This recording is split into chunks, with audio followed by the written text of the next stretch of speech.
आज प्रधानमंत्री श्री नरेंद्र मोदी ऑस्ट्रेलिया रे पहुंचती एवं ऑस्ट्रेलिया रे जो भव्य स्वागत संबर्धना तांको जणाई जो सेठी ऑस्ट्रेलिया रे इंडियन कम्युनिटी अच्छी से कम्युनिटी गोटे राउजिंग वेलकम देछि। इनफैक्ट आप देखिए जो नरेंद्र मोदी जो शेड्यूल रे जो जो जगह जो अराइव कर फॉर एग्जांपल एयरपोर्ट रे होटेल रे स्टेडियम रे जोड़ जोड़ सब अराइव कर सेठी बहुत संख्यार भारतीय कम्युनिटी लोक घंटा घंटा धरी अपेक्षा करते एवं स्टेडियम रे जो आप देखिए डेफिनेटली लाइव टेलीकास्ट होता स्टेडियम तो पूरा खचाखच भरी होता। इनफैक्ट आप शुणी prime minister Albanese Australia prime minister ji अच्छा से कहते आमको टिकेट सर्टेज होची आहरी बड़ वेन्यू रखापी आमको रिक्वेस्ट आसूँ इत्यादि इत्यादि। या किछि दिन पूर्व आप देखिए जिते बड़े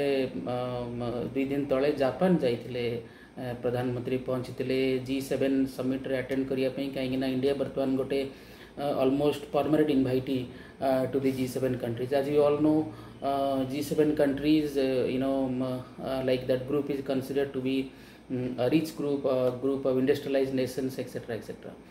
Though of course nowadays the new international economic order has changed.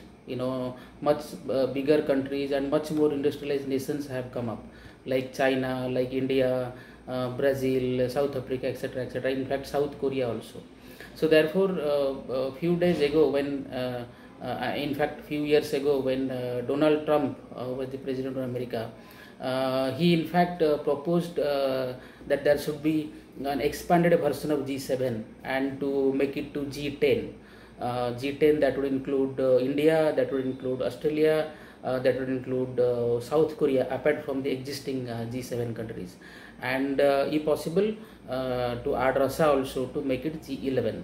As you all know that G7 plus 1 once upon a time G8 meetings used to be conducted, but after Crimea was annexed by Russia in 2014, Russia was dropped from the G8 forum.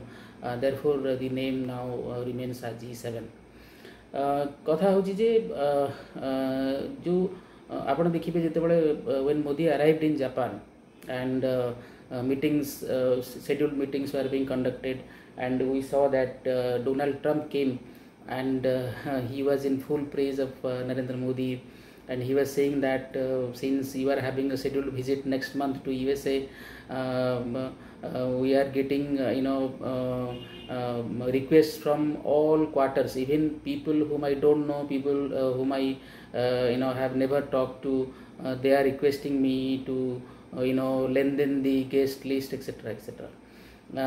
He was trying to convey the message that Mr. Modi is very much popular in America also. In fact, this kind of thing earlier we have heard from the Italian Prime Minister, the Israeli Prime Minister. In fact, the Israeli Prime Minister told Modi to join his party. I mean, this is to say that Modi, Prime Minister Modi is now a global leader in the true sense of the term. Even in various ratings, you will find the followers, the supporters of Prime Minister Modi are far too higher in number than other world leaders like Biden and all. So बर्तमान जो आप देखुंट rousing welcome Australia रे होची। In fact आम जेबेठू प्रधानमंत्री मोदी प्रधानमंत्री होती भारत सेबेठू there has been a new hope, new expectation among the Indians who are not only living in India but also living outside, that this is a new Prime Minister, this is a person, this is a leader who will really bring in the lost glory of India to come back and to restore it, to again revive it, to go for to go for protecting the civilizational values of India, to go for protecting the real the original identity of India. India that stands for a huge cultural civilizational outlook, India that stands for a humanitarian legacy, India that stands for protecting, thinking about the welfare of the whole humanity, India that believes in Vasudhaiva Kutumbakam, etc., etc. I mean, this is not to say that other prime ministers were not looked at from that point of view. There were very visionary prime ministers we were having in India, like Mr. Atal Bihari Vajpayee. Of course, Nehru was also a visionary prime minister, and most importantly, Sri P.V. Narasimha Rao, who is credited with bringing the economic reform that India was much needed in 1990s. He was the architect of India's economic reform, etc., etc. But कथा होची जे वर्तमान जो मोदी को मिलुची भव्य स्वागत संबर्धना, and he is immensely popular, as you see in last time also when he was addressing a big crowd in Madison Square. The senators were lined up waiting for Mr. Modi. He has visited many countries, Japan, Australia, Germany, Israel, and you will find that he is having a huge fan base everywhere. Not only the Indian community who emotionally connect to Mr. Modi, but also others who are not members of Indian community, who are not Indians, but otherwise they know about Indian Prime Minister Mr. Modi, and there are many people who consider Modi as one of the greatest world leaders that humanity has ever produced. Now the fact is that today the Australian welcome and a day back when he was in Papua New Guinea for the FIPIC meeting, you find that the Prime Minister of Papua New Guinea, James Marape, he welcomed Narendra Modi by touching his feet. It is completely unexpected, it is completely beyond imagination that the head of another state would welcome the head of India by touching his feet. I mean, this shows the kind of respect, the kind of stature he commands. He commands among the world leaders, he commands among various communities who are living in various countries. In fact, he must be given the credit the way he handled the COVID-19 situation, the way he initiated the process of domestic manufacturing, Make in India campaign. He skilled the youth of India. He is going for economic revival, where we have got to achieve the 5th largest economic status in the nominal GDP terms, and we know that the size of the actual size of the GDP is in fact far larger. Apart from that, in purchasing power parity terms, India is 3rd largest country. In the last 8-9 years, excluding these 2 years of COVID-19 pandemic and all, India has done very, very well, not only in the economic front but also in the diplomatic front. I mean, we removed Article 370, Article 35A. Now you find that Jammu and Kashmir sees a new era of development. Foreign countries are lined up to invest in Jammu and Kashmir. Today we see the tourism working group meeting of G20 nations are being conducted in Srinagar. Srinagar is now a very living place. It is a lively place now. Last year more than 1.5 crore tourists came, including a large number of foreigners. So therefore, why now we try to understand why this craze for Mr. Modi worldwide. 3 things I would like to highlight. First is that the image of India as it used to be, though India has been a nuclear country before Modi came to office. India has been a good, in fact a large size economy before Modi came into office. But the fact is that the way Mr. Modi has handled India's image outside the world, he has fought against political corruption in India. Outside, he has created the image that the traditional way of looking at India, many people used to look at India as a backward country which doesn't have its own identity, which doesn't have this proud feeling about its ancestral civilization kind of thing. Because as we know, we are having various kinds of problems. One is the colonial legacy that we have to face over a period of time, because we have been colonized for long years. So there was an identity crisis. Secondly, in terms of language also, as we all know, that we have adopted English as yet another language in India. Many people love to speak in India, those who know English, those who are able to speak English. In fact, a large number of Indian population, after the commencement of social media and all, they are very comfortable in English. People who are living in south, people who are living in north, they are all comfortable, particularly northeast region also, they are very comfortable in English. So language is another issue where India's identity sometimes gets confused, that what is the language of India, because we are a multilingual country, many people are here multilingual. But apart from that, we all know that somewhere in the Indian mind it has been well embedded that if you are speaking English, then probably you are considered to be little more intelligent, little more smart, little more progressive, little more modern kind of thing, which is actually not the case. English is just a language like any other language, and India is having hundreds of languages. Indian Constitution in the 8th schedule is having more than 22 languages. So, but the very fact is that when Mr. Modi went out, he deliberately spoke in Hindi. Today also you might have heard Mr. Modi addressing the crowd in Hindi. That is what was needed. That is what is the identity that India wanted to showcase. That India stands for its language, India stands for its culture, India stands for its civilizational value, etc., etc. Similarly, if you look at the diplomatic front, you will find that once upon a time we were having a non-alignment policy where, as we know, in the Cold War times, the world was divided into two blocks. One is the capitalist bloc, the other is the communist bloc, and at that time Nehru devised this policy of non-alignment as to not aligning with any of the blocks kind of thing. But somehow the capitalist bloc saw us tilting more towards the communist bloc, and therefore they continued the kind of hatred would be a very tough word, but at least they continued some kind of grudge against India for being so close to the Soviet bloc. But now you will find that from 2014 onwards, we have tried to develop a strategic autonomy, a foreign policy that stands for the interest of India no matter what is the pressure.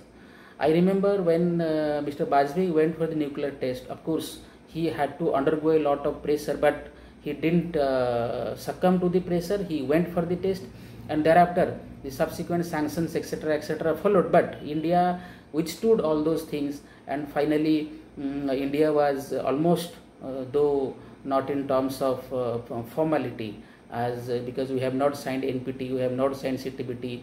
Under UNSC code, we are not a permanent member of UNSC, so we are not a nuclear power in a technical sense. But non-officially, if we look at it, India is a much recognized nuclear power, and that credit goes to, of course, Mr. Bajpayee, the way he handled the entire scenario post Pokhran test.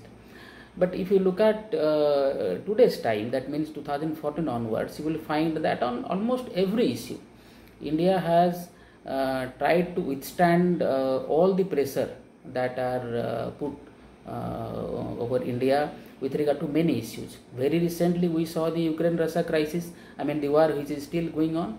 But the fact that Russia was sanctioned, we were told not to buy Russian oil from India should not buy Russian oil, etc., but we stood that pressure.